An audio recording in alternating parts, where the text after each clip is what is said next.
Hello बच्चों, चलिए प्रश्न को पढ़ते हैं। उपयुक्त परमाणु ऊर्जा स्तर आरेख द्वारा हाइड्रोजन स्पेक्ट्रम की लाइमन श्रेणी की उत्पत्ति की व्याख्या कीजिए।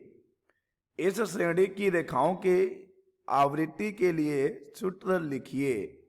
चलिए सबसे पहले हम लिख लेते हैं मूल अवधारणा।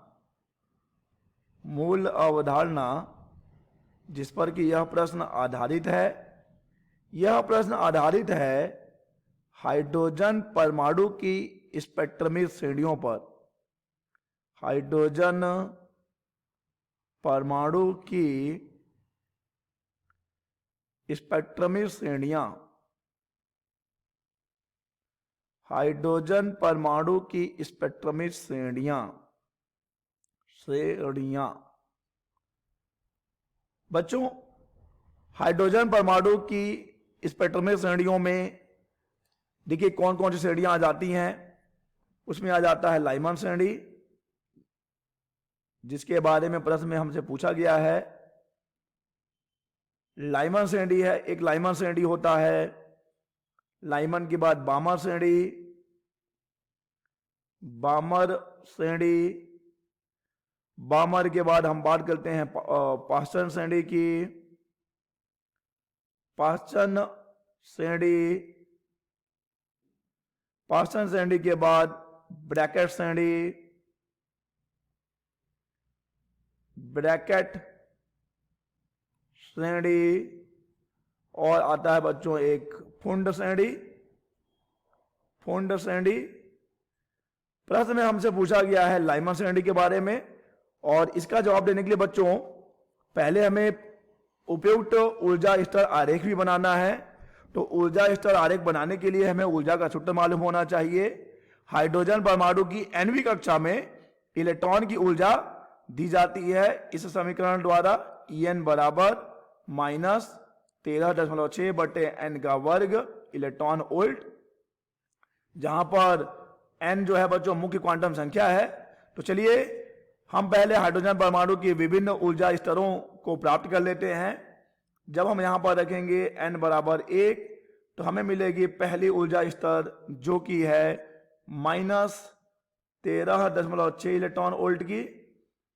n बराबर 2 रखने पे हमें E2 मिलेगा -3.4 इलेक्ट्रॉन वोल्ट।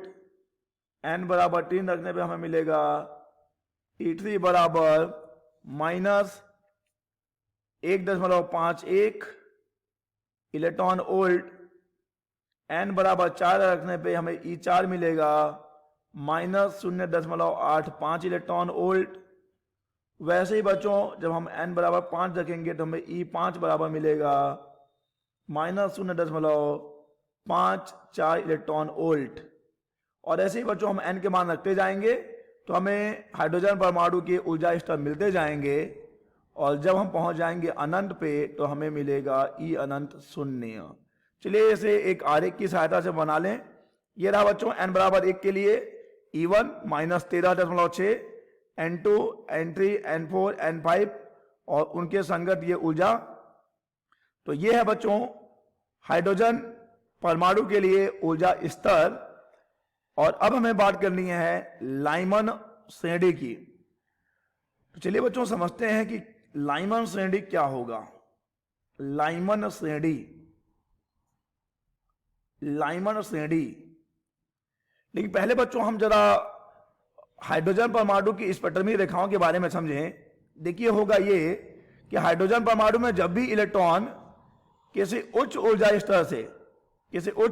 स्तर से निम्न ऊर्जा स्तर में कूदता है तो क्या करेगा, तो दोनों ऊर्जा स्तरों की ऊर्जाओं के अंतर के बराबर ऊर्जा वाला विकिरण उत्सर्जित करता है, जिसका एक निश्चित तरंग दैर्घ्य होता है।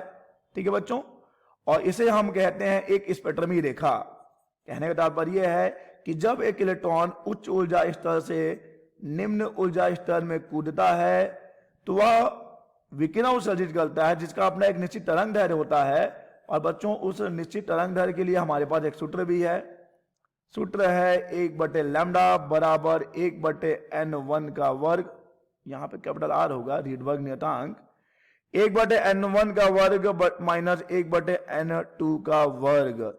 जहां पर बच्चों देखिए n1 क्या है, n1 है वह ऊर्जा स्तर जिस पर वह आ रहा है, और n2 क्या है बच्चों, n2 है वह ऊर्जा स्तर जहां से वो आ रहा है। ऐसा मत समझिए कि n1 का मान हमने n1 लिखा है तो इसका मान 1 है, या हमने n2 लिखा है तो उसका मान 2 है। चलिए समझें चित्र की सहायता से। मान लीजिए कि इलेक्ट्रॉन इस वाले ऊर्जा स्तर से यहां पर आ रहा है, तो आ कहां से रहा है, 4 से आ रहा है, चौथे ऊर्जा स्तर से आ रहा है, तो यहां पे n2 का मान 4 हो जाएगा, और आ किस पे रहा है, दूसरे ऊर्जा स्तर पर आ रहा है, तो यहां पे n1 का मान 2 हो जाएगा। यानी कि हम समझ गए हैं अब कि n1 क्या है, n2 क्या है। n1 है वह ऊर्जा स्तर जहां पर वह आता है, n2 है वह ऊर्जा स्तर जहां से वह आता है। अब बात करते हैं लाइमन श्रेणी कब बनेगा। बच्चों लाइमन श्रेणी जब इलेक्ट्रॉन उच्च ऊर्जा स्तर से पहले ऊर्जा स्तर में कूदता है, उच्च ऊर्जा स्तर से पहले ऊर्जा स्तर में कूदता है। उच्च ऊर्जा स्तर n1 के लिए,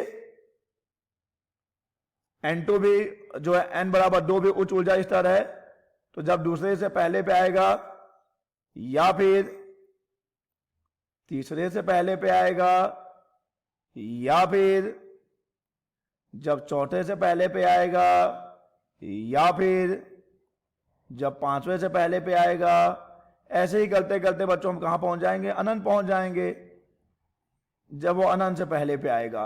कहने का तात्पर्य यह है कि वह किसी भी उच्च ऊर्जा स्तर से कहां पर आए, पहले ऊर्जा स्तर में कूदे। तो यहां पर हमारे लिए देखिए क्या क्या मान हो जाएंगे। यहां पे n1 का मान हो जाएगा 1, क्योंकि उसे आना पहले ऊर्जा स्तर पर है, और यहां पे n2 का मान 2 हो सकता है, 3 हो सकता है, 4 हो सकता है, वैसे ही हम आगे बढ़ सकते हैं। तो लाइमन श्रेणी के लिए सूत्र क्या हो जाएगा, लाइमन श्रेणी की स्पेक्ट्रमी रेखाओं के तरंग दैर्घ्य का सूत्र हो जाएगा 1/λ बराबर r 1/1 का वर्ग माइनस 1/n का वर्ग। यहां पे n का मान क्या क्या है बच्चों, n का मान है 2, 3, 4, 5, और ऐसा हम आगे बढ़ेंगे। तो बच्चों ये हो गया लाइमन श्रेणी के लिए तरंग दैर्घ्य का सूत्र। और ये कब बनेगा, ये उस स्थिति में बनेगा जब इलेक्ट्रॉन किसी उच्च ऊर्जा स्तर से पहले ऊर्जा स्तर में कूदते हैं। और बच्चों यह जो श्रेणी है, यह श्रेणी आती है पराबैंगनी। पहले तो हम नाम लिख लें, हमने यहां नाम नहीं लिखा। ये लाइमन श्रेणी है हमारी, लाइमन श्रेणी, और ये आता है पराबैंगनी, पराबैंगनी क्षेत्र में। ठीक है बच्चों, ये किस में आएगा, ये आएगा पराबैंगनी क्षेत्र में। हमसे प्रश्न में आवृत्ति के लिए सूत्र पूछा गया है, तो कोई बड़ी बात नहीं है बच्चों। हम जानते हैं कि न्यू बराबर होता है c/λ, तो यहां से हम लैम्डा का मान रख देंगे यहां पर, तो लैम्डा का मान हमें मिल जाएगा c/न्यू, लैम्डा बराबर c/न्यू। चलिए लैम्डा का मान रख देते हैं।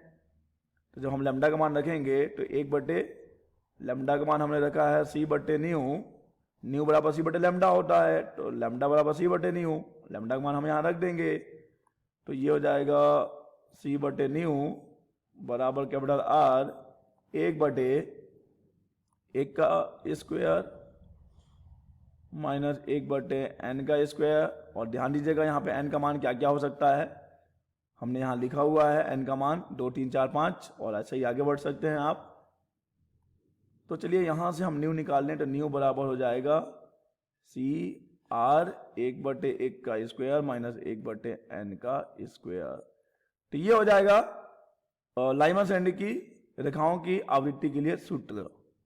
चलिए बच्चों, तो हमने दोनों ही प्रश्नों का उत्तर दे दिया है। पहला हमने ऊर्जा स्तर भी बना लिया और लाइमन श्रेणी की उत्पत्ति भी बता दी, और साथ ही साथ हमने आवृत्ति के लिए सूत्र भी बता दिया है।